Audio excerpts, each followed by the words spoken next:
ધાંગધ્રાની રહેવાસી છું.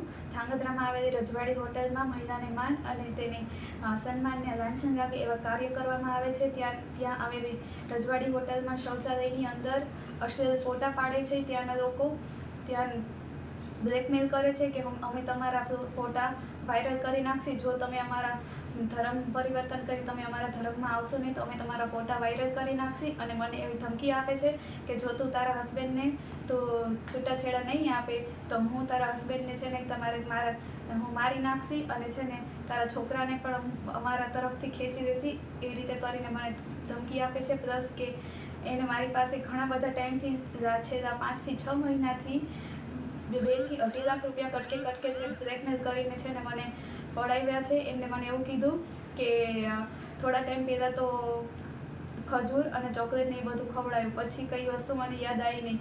પછી એમને અલગ અલગ રીતે મારા અસલ ફોટોઝ ને બધું મારી પાસેથી મંગાવ્યા. એવું કીધું કે જો તું ફોટા મને તારા નહીં આપ તો હું તારા ફોટો વાયરલ કરી નાખીશ.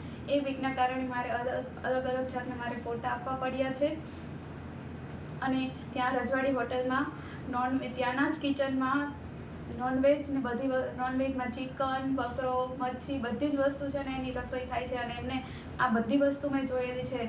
એમને મને એવું કીધેલું પણ છે કે છે ને અમે અમારા જે ટાઈપના ગેસ્ટ આવે છે એ ટાઈપના ગેસ્ટને અમે પીરસીએ પણ છીએ અને ખવડાવીએ પણ છીએ. ભલે વેજ હોટલ હોય પણ એની અંદર નોનવેજના કાર્ય કરવામાં આવે છે. હવે ખબર નહીં આ વસ્તુ મારી એક જોડે થાય છે.